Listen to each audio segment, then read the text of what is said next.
ഹരേ കൃഷ്ണ. നമുക്കേവർക്കും ഗുരുവായൂരപ്പൻ്റെ അനുഗ്രഹം ലഭിക്കുവാനായിട്ട് നമ്മൾ എന്താ ചെയ്യേണ്ടത്? ഭഗവാന്റെ നാമം ജപിക്കലാണ്. അങ്ങനെ ഭഗവാന്റെ നാമസങ്കീർത്തനത്തിലൂടെ ഭഗവാന്റെ കൃപാ കടാക്ഷത്തിന് നമ്മൾ ഓരോരുത്തരും പ്രാപ്തരാവുകയാണ്. അങ്ങനെ ഭഗവാന്റെ അനുഗ്രഹത്തിനായിട്ട് അല്ലെങ്കിൽ പ്രീതിക്കായിട്ട് നമ്മൾ ഓരോരുത്തരും ചില വഴിപാടുകളെല്ലാം നേരാറുണ്ട് അല്ലേ? ചില ആളുകൾ ഇങ്ങനെ വഴിപാട് നേർന്നിട്ട് അത് നടന്നു കഴിഞ്ഞാൽ മുടങ്ങാതെ ആ സമയം, നമ്മളൊരു സമയം പറഞ്ഞ ആ സമയത്ത് പോയിട്ട് ആ വഴിപാട് ചെയ്യാറുണ്ട്. ചില ആളുകൾ വഴിപാട് ചെയ്തിട്ട് ഞങ്ങളുടെ ഈ ആഗ്രഹം നടത്തിത്തരണേ ഭഗവാനെ എന്ന് പറഞ്ഞു കഴിഞ്ഞാൽ ഗുരുവായൂരപ്പൻ നടത്തി കൊടുക്കാറുണ്ട്. അവർ ആ വഴിപാട് ചെയ്ത ശേഷം അവരുടെ ആഗ്രഹങ്ങൾ നടക്കാറുണ്ട്. ചില ആളുകൾ വഴിപാട് നേർന്നിട്ട് ആ സമയം, ആഗ്രഹങ്ങൾ നടന്നു കഴിഞ്ഞതിന് ശേഷവും ആ സമയം കഴിഞ്ഞിട്ടും ചിലവർ മറന്നു പോകാറുണ്ട്. അതവരുടെ തെറ്റല്ല.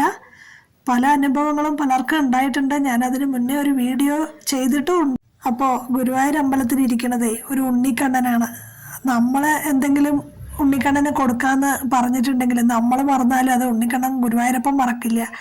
അപ്പോൾ അത് ഗുരുവായൂരപ്പന് ആ കൊടുക്കാതെ പറഞ്ഞ സമയത്ത് കൊടുത്തില്ലെങ്കിലേ അത് ഇടയ്ക്കിടയ്ക്കിടയ്ക്ക് ഗുരുവായൂരപ്പൻ ഇങ്ങനെ നമ്മളെ ഓർമ്മിപ്പിച്ചുകൊണ്ടിരിക്കും. അത്തരത്തില് ഒരു അമ്മയ്ക്ക് ഉണ്ടായ ഒരു അനുഭവമാണ് ഇന്നിവിടെ പറയണത്. കുറേ വർഷങ്ങൾക്ക് മുൻപ് ആ അമ്മയും അവരുടെ ഭർത്താവും 2 മക്കളും അടങ്ങുന്നതാണ് അവരുടെ കുടുംബം. നന്നേ ബുദ്ധിമുട്ടിലായിരുന്നു അവര്. അതായത് സാമ്പത്തികം ഒട്ടും തന്നെ ഉണ്ടായിരുന്നില്ല.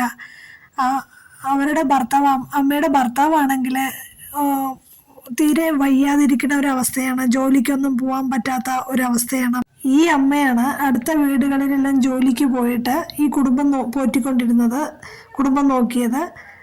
അടുത്ത വീടുകളിലെ ജോലിക്ക് പോവാന്ന് പറഞ്ഞാൽ അവരുടെ വീട്ടിലെ പാത്രങ്ങൾ കഴുകുക, അടിച്ചു വിടുക, പിന്നെ അവിടെ ഈ പശുക്കളുണ്ടാവും.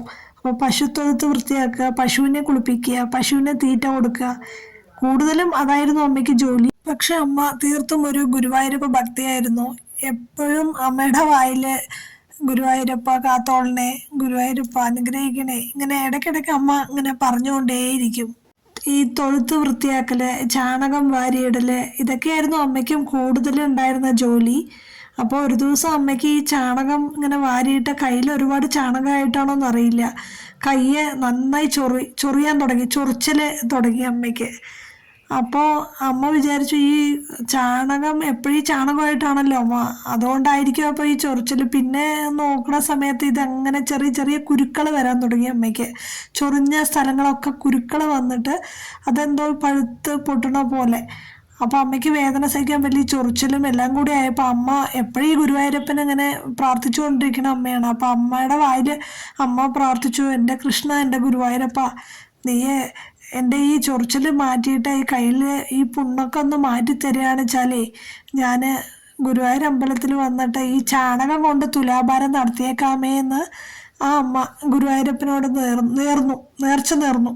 കയ്യിൽ ഇങ്ങനെ പുണ്ണുകളൊക്കെ നിറഞ്ഞിട്ട് ഈ വേദനയൊക്കെ വന്നു കഴിഞ്ഞാൽ അമ്മയ്ക്ക് പിന്നെ ജോലി ചെയ്യാൻ പറ്റാത്തൊരവസ്ഥയാവും, കുടുംബം പട്ടിണിയായി പോവും. അമ്മ ഇങ്ങനെ നേർന്നത് കൊണ്ടാണോ ഇനി എന്താണെന്നറിയില്ല, ഗുരുവായൂരപ്പൻ്റെ അത്ഭുതമാണോ അനുഗ്രഹമാണോ ഒന്നും അറിയില്ല.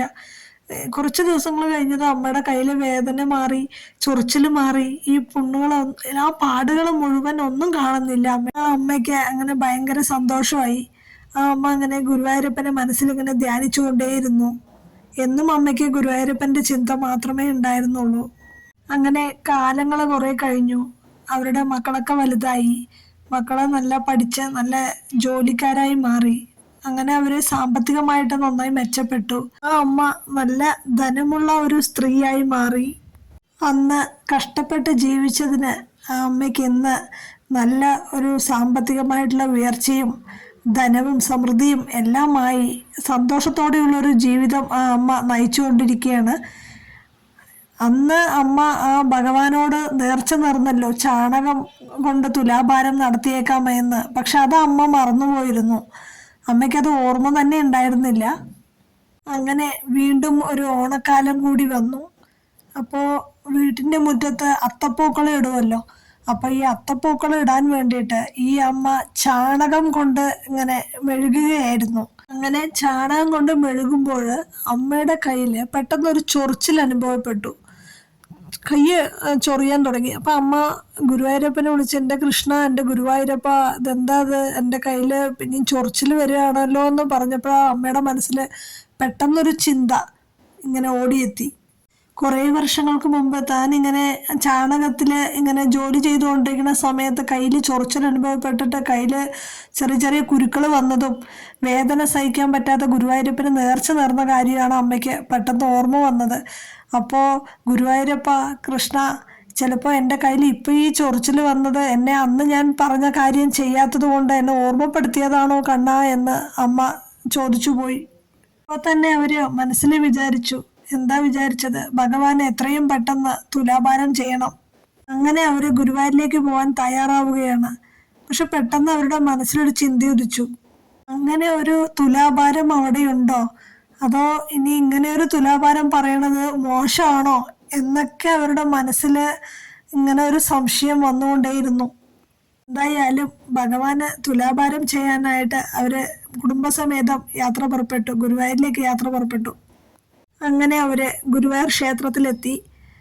അങ്ങനെ ഗുരുവായൂരപ്പനെ കണ്ട് നന്നായി തൊഴുത് പ്രാർത്ഥിച്ച് അവർ ഗുരുവായൂരപ്പനോട് കയ്യിലെ ചൊറിച്ചിൽ വന്ന കാര്യവും നേർച്ച നേർന്ന കാര്യവും എല്ലാം പറഞ്ഞ് ചൊറിച്ചിൽ മാറ്റിത്തന്ന ഗുരുവായൂരപ്പനോട് നന്ദി പറഞ്ഞ് അവർ തിരിച്ച് പുറത്തിറങ്ങിയ ശേഷം തുലാഭാരം നടത്തണ ആ ഭാഗത്തെത്തി. എന്നിട്ട് തുലാഭാരത്തിനുള്ള രസീത് എടുത്തു.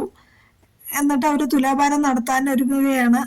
അപ്പോൾ ആ തുലാഭാരം നടത്തണ അവിടുത്തെ അധികൃതരെ അവരോട് ചോദിച്ചു, എന്തുകൊണ്ടാണ് തുലാഭാരം നടത്തേണ്ടത് എന്ന്.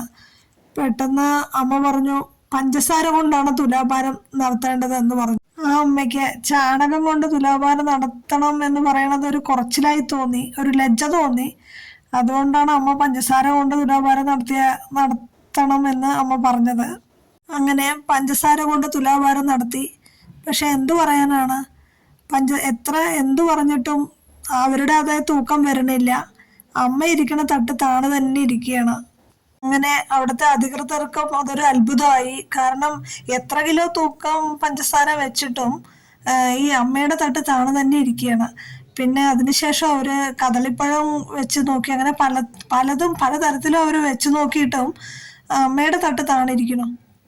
അപ്പോൾ ആ ദേവസ്വം ജീവനക്കാർക്ക്, അവിടെയുള്ളവർക്ക് അതൊരു സംശയം തോന്നിയിട്ട് അവര് അമ്മയോട് ചോദിക്കുകയാണ്, അമ്മേ, നമ്മൾ എന്തോരം സാധനങ്ങൾ വെച്ചു, പഞ്ചസാര വെച്ചു, എത്ര കിലോ പഞ്ചസാര വെച്ചു, കദളിപ്പഴം വെച്ചു, നേന്ത്രപ്പഴം വെച്ചു, ഒന്നും എന്ത് ചെയ്താലും അമ്മയുടെ തട്ട് താണ് തന്നെ ഇരിക്കുകയാണ്. അപ്പോൾ നമ്മൾക്കെന്താ തെറ്റു പറ്റിയതാണോ? ഇനി അമ്മ വേറെ എന്തെങ്കിലും ആണോ നേർച്ച നേർന്നത്? അമ്മയ്ക്ക് മറന്നതാണോ? ഇനി അമ്മ ഒന്ന് ചിന്തിച്ചു നോക്കിയേ എന്ന് അവര് അധികൃതരെ അമ്മയോട് പറഞ്ഞു. അപ്പൊ അമ്മ അതീവ ലജ്ജയോടെ, അതായത് ഒരുപാട് നാണത്തോടെ അമ്മ പറഞ്ഞു, അതെ, ഞാന് ചാണകം കൊണ്ടാണ് തുലാഭാരം ചെയ്യാന്ന് നേർച്ച നേർന്നത് എന്ന് അമ്മ അവരോട് പറഞ്ഞു. അപ്പോൾ അധികൃതര്, ദേവസ്വം ജീവനക്കാർ പറഞ്ഞു അമ്മയോട്, അമ്മേ, അപ്പോൾ അത് തന്നെയാണ് കാര്യം അമ്മേ. അമ്മ എന്തുകൊണ്ടാണോ തുലാഭാരം ചെയ്യുന്ന നേർച്ച നേർന്നത്, അതുകൊണ്ട് ചെയ്യാത്തത് കൊണ്ടാണ് എന്തൊക്കെ സാധനം വെച്ച് എത്ര കിലോ തൂക്കം വെച്ചിട്ടും അമ്മയുടെ തട്ട് താണ് തന്നെ ഇരിക്കാൻ കാരണം.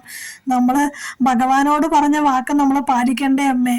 അങ്ങനെ ദേവസ്വം ജീവനക്കാര് അപ്പോൾ തന്നെ ചാണകത്തിന്റെ അട്ടികൾ വെച്ചിട്ട് അമ്മയുടെ തുലാഭാരം നടത്തി. ചാണകത്തിന്റെ ആ ഒരു തൂക്കം വെച്ച് അമ്മയുടെ തൂക്കത്തിനൊപ്പം എത്തിയപ്പോഴേക്കും കറക്റ്റ് തട്ട് ഉയർന്നു വന്നു. ഇത് എന്തൊരു അത്ഭുതമാണ് അല്ലേ. നമ്മളെ ഗുരുവായൂരപ്പൻ എന്തെങ്കിലും നേർച്ച നേർന്നിട്ട് നമ്മളത് ചെയ്യാൻ മറന്നാലും നമ്മുടെ ഗുരുവായൂരപ്പൻ അത് മറക്കില്ല. അതേപോലെ തന്നെയാണ് നമ്മൾ എന്തെങ്കിലും ഒരു സാധനം കൊണ്ട് വഴിപാട് ചെയ്യാന്ന് നേർച്ച നേർന്നാല് നമ്മൾ അത് തന്നെ ചെയ്തിട്ടില്ലെങ്കിൽ വേറെ ഏതെങ്കിലും വെച്ചിട്ടാണ് നമ്മൾ ചെയ്താലും ഗുരുവായൂരപ്പൻ അത് മറക്കില്ല. നമ്മൾ എന്താണോ മനസ്സിൽ വിചാരിച്ചത് അതുകൊണ്ട് മാത്രമേ വഴിപാട് ചെയ്യാൻ പറ്റുള്ളൂ, നേർച്ച നേർന്നത് ചെയ്യാൻ സാധിക്കുള്ളൂ. അപ്പോൾ ഗുരുവായൂരപ്പൻ എല്ലാം കാണുന്നുണ്ട് എന്നല്ലേ അതിൻ്റെ അർത്ഥം. അപ്പോൾ ഭഗവാൻ അവിടെ ഇരുന്നിട്ട് എല്ലാം കാണുന്നുമുണ്ട്, കേൾക്കുന്നുമുണ്ട്, എല്ലാം അറിയുന്നുണ്ട്. ഭഗവാൻ അറിയാതെ ഒന്നും നടക്കുകയില്ല, സംഭവിക്കില്ല. അപ്പോൾ ഭഗവാനോട് നമ്മൾ എന്താണോ പറഞ്ഞത് അത് ചെയ്യാൻ ഭക്തരായ നമ്മൾ ബാധ്യസ്ഥരാണ്. ഇതേപോലെ വേറെ 2 ഭക്തർക്കുണ്ടായ അനുഭവവും വീഡിയോ ചെയ്തിട്ടുണ്ട്. അതെല്ലാവരും കാണണം. അങ്ങനെ എല്ലാവർക്കും ഗുരുവായൂരപ്പൻ്റെ അനുഗ്രഹം ഉണ്ടാവട്ടെ.